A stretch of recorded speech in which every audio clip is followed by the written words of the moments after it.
¿Vamos? Vamos. Dale. Bueno, somos Nela Ferres, Y Gaby Aguirre. la Nela. Y la Gaby. Sí, mucho mejor. Claro que sí. Estamos grabando este podcast desde casa, desde O un sea, Unquillo, Unquillo, Córdoba. Córdoba, Argentina, Latinoamérica. América, el mundo. Bueno, ¿y por dónde empezamos, Nela? Y por algún principio, Gaby. Cuando nos juntamos en una escena propia, el encuentro de directoras provincianas en su edición 2018. Una escena propia es un encuentro de directoras, mujeres, trans, lesbianas y no binarias que se juntan a pensar sus prácticas desde una perspectiva de género y político-territorial. Tuvo 2 ediciones nacionales, 2018 y 2019, y varias ediciones provinciales y regionales, donde se reunieron más de 300 directoras de todo el país. Sí, yo me acuerdo. Que éramos más de 100 directoras solo de la provincia de Córdoba. ¡Wow! ¿Se imaginan? 100 directoras solamente de la provincia de Córdoba. Y ahí nomás nos preguntamos, pero ¿quién es esta gente? ¿Dónde están? ¿Quiénes son esas otras directoras? ¿De dónde la sacaron, Gabriela? ¿De dónde brotaron? ¿Qué teatro hacen? ¿Dónde trabajan? ¿Qué búsquedas sostienen? ¿Qué proyectos tienen? O sea, más de 100 directoras. Sí, de Tras la Sierra, me acuerdo, de Sierras Chicas. De la Pampa Cordobesa. De ciudades grandes. De espacios chiquititos. Sí, todas trabajando, dando clases, dirigiendo, produciendo, moviendo obras y proyectos. Pero no solo eso, sino que cada una de ellas, me acuerdo, que conocía a otras directoras que no habían podido venir al encuentro.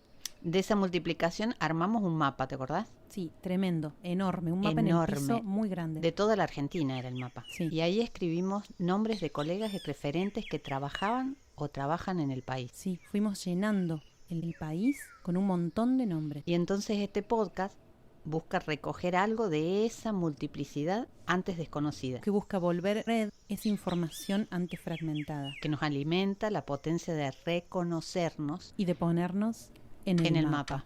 Mapeo. Un juego sobre escena propia. Sobre escena propia. Mapeo.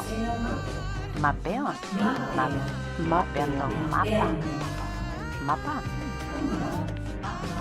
Mapeando en el mapa. Un mapa mapeado. Mapeo.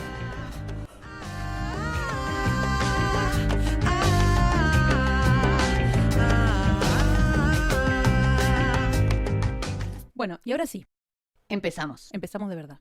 Un juego, Es que este podcast también es un juego. o sea que un juego que tiene reglas. Exactamente. Y las reglas son: Número 1. Una directora por programa responde preguntas. Pero con una condición. Las respuestas tienen que contener sí o sí una anécdota. En este podcast defendemos otras formas de generar conocimiento. Nos alejamos de las definiciones grandilocuentes que quieren fijar conceptos. Nos aventuramos a pensar que una anécdota, un relato, una vivencia propia son formas situadas, femeninas y disidentes de generar conocimiento. número 2. La directora entrevistada sugiere la próxima posta. Nombra una directora a quien entrevistar en el siguiente capítulo. En este segundo capítulo vamos a entrevistar a Daniela Martín. Mapeada por Elena Cerrada. La Dani Martín, la querida y admirada Daniela Martín, es directora, docente, investigadora, doctora en artes y gestora de muchísimos proyectos de entramados femeninos y en general.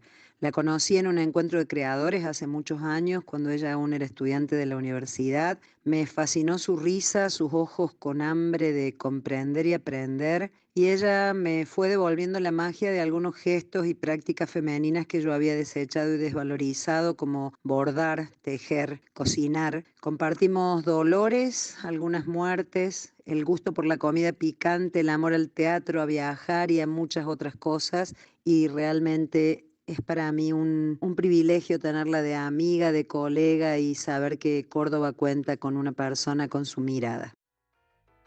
Y las preguntas son: ¿Qué era para vos la dirección cuando empezaste y qué es ahora? Es difícil responder esa pregunta, ¿no? Creo que siempre fue y sigue siendo un enigma, ¿no? Un enigma en el sentido de que hay algo que se va descubriendo a medida que se va haciendo y a partir de los encuentros que se van dando en ese proceso. Por ende, podría decir, ¿no?, que la dirección fue y sigue siendo un espacio para crear algo colectivamente que no sabemos qué puede ser. Y eso es algo que no ha cambiado en el tiempo, nada más que a veces que ese enigma es más fuerte, es más desafiante porque tenés menos ideas hacia dónde va ese proceso, y hay otras veces en las que tenés algunas cosas más claras, algunas inquietudes un poco más puntuales, que organizan algunas metodologías de una manera un poco más clara. Lo que fue cambiando mucho fue esa predisposición al encontrar, ¿no?, y al no ir con un plan, ¿no? Como que con el tiempo siento que he ido permitiendo, y digo permitiendo porque soy una persona que bastante como controladora, y me he ido permitiendo destrozar los planes, la idea de plan. Hay dos momentos del proceso de Aquel bosque comienza a moverse, que es una obra que estrenamos con Mauro Alegret y Alicia Bisani. Fue una versión de Macbeth de Shakespeare, un proyecto que ellos empezaron a ensayar porque tenían ganas de montar esa obra. Estuvieron como un año trabajando y en un momento me invitan a que les acompañe en la dirección, y ahí ahí hubo dos momentos así como muy importantes en ese proceso de ensayos.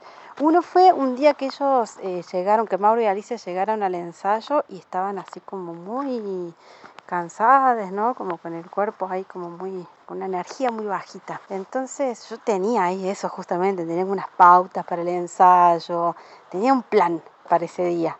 Y también descubrí que yo también estaba cansada ese día. Entonces ahí la propuesta viró y fue trabajar con esa mínima energía, con ese resto de energía que ellos tenían en el cuerpo, ¿no? Que sea la actuación lo que pudiera ser con eso, ¿no? Sin una pretensión de hacer como cosas grandilocuentes, grandes escenas, nada. A partir de esa pauta que tenía que ver con eso, con tomar lo que había, y no otra cosa que no podía hacer, empezó a aparecer una clave de actuación preciosa, pequeña, chiquita, íntima, que se convirtió en uno de los ejes de la búsqueda, y no era algo que estaba planificado, ¿no? Es algo que apareció a partir de dialogar con eso que estaba ahí, ¿no? Y no forzar las cosas. Y en ese mismo proceso, no me acuerdo si fue un par de meses después, que ya ahí empezamos a ensayar en La Cochera, que fue la sala donde estrenamos. También ellos, Mauro y Alicia, habían llegado un poco más temprano, entonces estaban charlando en una salita, digamos, de la Cochera, y yo llegué luego, y cuando yo entro a la sala y los veo, que ellos estaban ahí adentro del camarino, y los miro también, ¿no? A partir de esa mirada que encontró eso, definimos que la obra tenía que ser adentro del camarino, ¿no? Y que los espectadores iban a ver todo a partir de ese recuadro. Pero eso también fue algo que apareció en ese momento y que fue tomar esa imagen que se formó ahí, que no estaba prevista, que posibilitó también que potenciáramos esa línea de actuación que apareció en alguno de los ensayos y que empezó como a armar un sistema. Es una anécdota muy importante en este camino, en la dirección, porque fue encontrar algo que no estaba previsto, que te sorprenda algo, que venga de otro lado, que no tenga que ver con una idea, sino que es la escena, los cuerpos, lo que nos pasa en ese momento, los que empiezan como a construir una posibilidad de obra. Y eso fue hermoso, y hay algo de varias situaciones de ensayos de ese proceso que a mí me empezaron a transformar mucho la idea de dirección, y que me indicaron que mi deseo iba hacia ahí, a ese cada vez mayor abandono del plan. Y que en Recetaria, que es el espectáculo que estrenamos último, digamos, es como una explosión de eso, ¿no? Una obra en la que actuaban Mauro Alegret, Maura Sajeva, Fabricio Chípola, y en el equipo también estaba Saritas Viroli, Ariel Merlo. Ese proceso fue directamente poner esa idea, trabajar a partir de lo que parece, de lo que tenemos ganas, de lo que no tiene forma, y a dónde nos lleva eso. Ese no saber cómo dirigir, cómo actuar, cómo componer la dramaturgia, fue como un eje re importante, y fue directamente el rollo en el que nos metimos, ¿no? Que es fuerte también porque, por ejemplo, en la obra Griegos, que es la primera que se estrena de Convención Teatro, con Analia Juan, Mauro Legret, Mauro Sajeva, Estefanía Moyano luego en la asistencia de dirección. El proceso de obra también, lo que pasa es que había un texto previo, ¿no? El Agamenón de Esquilo. El primer proceso de dirección para mí, entonces era como muy todo, ¡ay, cómo se hace esto! Entre todos encontramos claves para componer la obra, pero esta cosa del no tener plan funciona en la obra, ¿no? En esto que hacen los actores y actrices en escena, que la obra es tan caótica y que salen a la calle y que trabajan mucho con la improvisación, que esto de no tener plan termina siendo como una cuestión compositiva de la escena y de la función. ¿Cómo te va con tu actividad desde que está la pandemia? Este tiempo, es como fuerte en varios sentidos, ¿no? Porque hay toda una parte, la parte referida a la presencialidad, que en realidad es lo que define nuestro hacer, ¿no?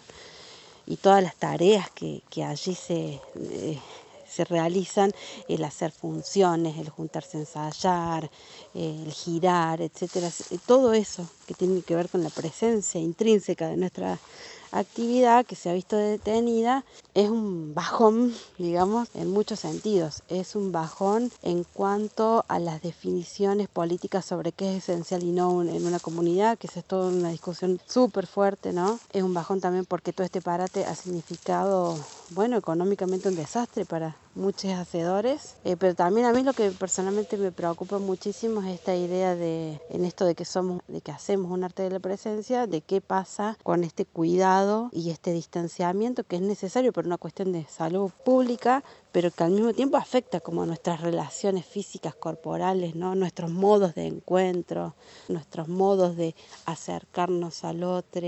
Todas esas cosas están ahí como tensionándose, ¿no? Están siendo pensadas y discutidas en estos tiempos en los que hemos podido hacer poco teatro, o algunos prácticamente no han podido hacer nada. Eso por un lado, pero por otro lado hay algo de esta detención que ha permitido que otros proyectos crezcan y que están siendo bien fuertes y conmovedores. Por ejemplo, con la colectiva Liberata Antonia, que integramos Jazmín Sequeira, la Mary Palacios, Poppy del Prato y yo, estamos haciendo un proyecto de libro para el cual hemos invitado a más de 40 hacedoras de distintos puntos del país a producir una reflexión sobre su práctica. Ese trabajo, que está siendo absolutamente colaborativo, colectivo, con muchísimo intercambio, nos está llevando a pensar, bueno, ¿cómo puede ser ese libro? ¿Cómo es el mejor libro que queremos hacer? Hay algo de ese trabajo que está siendo posible a partir también de algo de esta detención. Eso me parece así como también súper vital, poder encontrar esas otras producciones que nos mantienen como conectadas a vitalidades, ¿no? A sentir, digamos, que hay algo que se está moviendo y que nos está llevando a encontrarnos de alguna manera con un otro. Este momento pandémico que se nos está haciendo tan largo, que hay distintos momentos, etapas, imposibilidades, pero también posibilidades. Por supuesto, yo esto lo puedo decir porque soy una persona que tiene un trabajo fijo, entonces, digamos, tengo cierta tranquilidad económica que me permite estos momentos de detención para elucubrar determinados proyectos, ¿no? Y flashearla y pensar, ¿qué podemos hacer? Y soy como muy consciente de ese lugar privilegiado que tengo al tener un trabajo fijo. Nómbranos alguna referente que reconoces para tu tarea. Lo difícil de esta pregunta es que solo puedo hablar de una referenta cuando tengo un montón que me atraviesan y que me contagian y que me enseñan cosas. También son mis referentas un montón de otras personas que me modifican permanentemente en el modo de vivir la vida, no solo en lo teatral, sino la vida así entera. La Elena Cerrada, que amo profundamente. Todas las amigas que están involucradas en haceres colectivos, las integrantes de Liberata Antonia, que ya nombré, pero también todo el equipo de Escena Propia, a las bordadoras de Bordamos por la Paz Córdoba, a todos los actores y actrices con los que he ido trabajando en Convención Teatro. Digamos que hay algo de todos esos espacios de encuentro que implican crear algo, que siempre te meten en el rollo de lo colectivo, y son todos esos diálogos lo que a mí me han ido transformando todo el tiempo en mi vida, ¿no? Y eso es como una marca muy, muy, muy profunda, que hace que todo el tiempo se me muevan las cosas, salir de mis propias ideas para entrar en contacto con las ideas de otros, y eso me parece apasionante. Por eso esas personas son referentes de un modo, de una ética de vivir la vida, ¿no? Y también mi mamá, y 1000 veces mi mamá, porque la tuvo difícil en un montón de cosas que ella le hubieran gustado hacer y que no las pudo hacer por mandatos paternos y maternos. Y a pesar de eso, ella siempre nos hizo sentir que podíamos hacer lo que teníamos ganas de hacer. Ella nunca reprodujo el mandato que cercena o que corta un deseo, sino que con mis hermanas siempre pudimos hacer lo que tuvimos ganas de hacer. Y eso es como una enseñanza de vida tremenda. Y mis hermanas también, mis hermanas Paula y Ale también son mis referentes, por cómo deciden también vivir sus vidas, con todas las dificultades que implica siempre decidir algo, ¿no? Y mi abuelo Antonio y mi abuela María también, por lo viajeros que han sido, que son. Y bueno, wow, hablar de las personas que uno quiere, que también son tus referencias, ¿no? Pero bueno, yo voy a hablar de Graciela Frega. Para mí Graciela Frega, que fue una profesora de la facultad, se jubiló hace unos años, estaba en la materia Análisis Textual 1 de la carrera de teatro de la Universidad Nacional de Córdoba, pero Graciela en un momento me invitó a un proyecto que ella dirigía, que era algo así como estudio documental y crítico del teatro de Córdoba, y que era un proyecto que justamente se proponía como relevar, hacer un archivo de los grupos que habían circulado y que existían en Córdoba a lo largo del siglo XX y antes también. Entonces que muchas jornadas de trabajo eran ir hasta la hemeroteca, buscar esos tomos de diarios de principios de siglo llenos de ácaros e ir haciendo como el relevamiento, ¿no? Y para mí Graciela es una maestra, porque algo como de su ética de trabajo que es muy impresionante, porque es tenaz, sostenida en el tiempo, comprometida, implica un trabajo silencioso y no grandes gestos ni no esa cosa grandilocuente, sino ese trabajo así, ¿no? Esta cosa del documentalista que va y que busca la fuente y que cuida como un objeto precioso una memoria de lo que fue, y que trabaja sobre eso y lo piensa y lo comparte y lo difunde, y eso habla de algo colectivo del campo teatral. Toda esa ética de trabajo de Graciela y de ese grupo que ella dirigía, para mí fue como muy importante, y vuelve a mí todo el tiempo, ¿no? Como vuelve a mí esa cosa de cuidar la memoria, ¿no? De cuidar lo que se hizo, de nombrar los trabajos, nombrar las personas, nombrar las circulaciones y los encuentros entre las personas que hacen posible otras circulaciones y otras formaciones, y que eso no quede atrás para la historia, ¿no? Sino que sea un material sobre el que se puede estudiar y aprender y conocer. Bueno, Graciela es todo eso para mí, toda esa forma de pensar. Y por último, decinos, ¿a quién querés poner en el mapa? Para este mapa que están armando o rearmando o visibilizando, quiero proponer a Noel Vivas.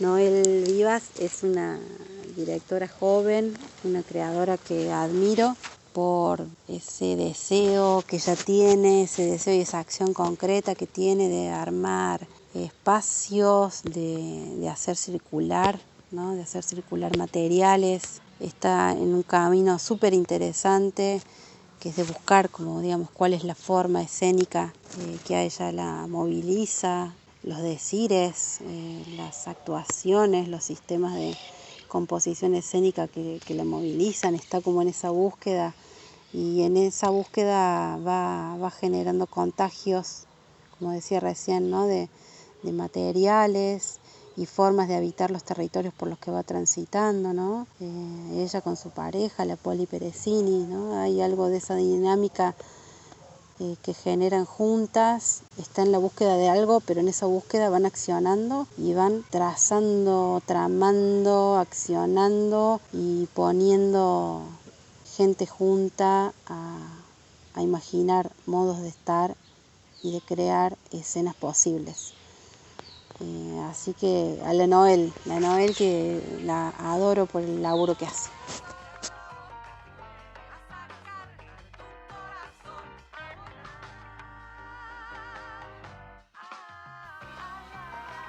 Así vamos entramando este mapa. Que es más un tejido que un mapa anónimo de esos que venden en las librerías. Un mapa sin brújula, que no fija coordenadas, sino que señala. Cuerpos y experiencias. Apenas señalados con la punta de un dedo. Para después saltar a otro punto. Y a otro punto. Y así mapear nuestra red de escenas propias. En nuestro próximo capítulo, mapeamos a Noel Vivas. Buenísimo. Ahí nos escuchamos. Este podcast lleva la música La Hoguera, de la Lucre Ortiz. Lo tenemos al técnico Jorge Pico Fernández Goncalves. Y las ideas y los devanes y los desvaríos son de Nela y Gaby. Y tenemos que agradecer a que esta parte de este mapeo es de escena propia.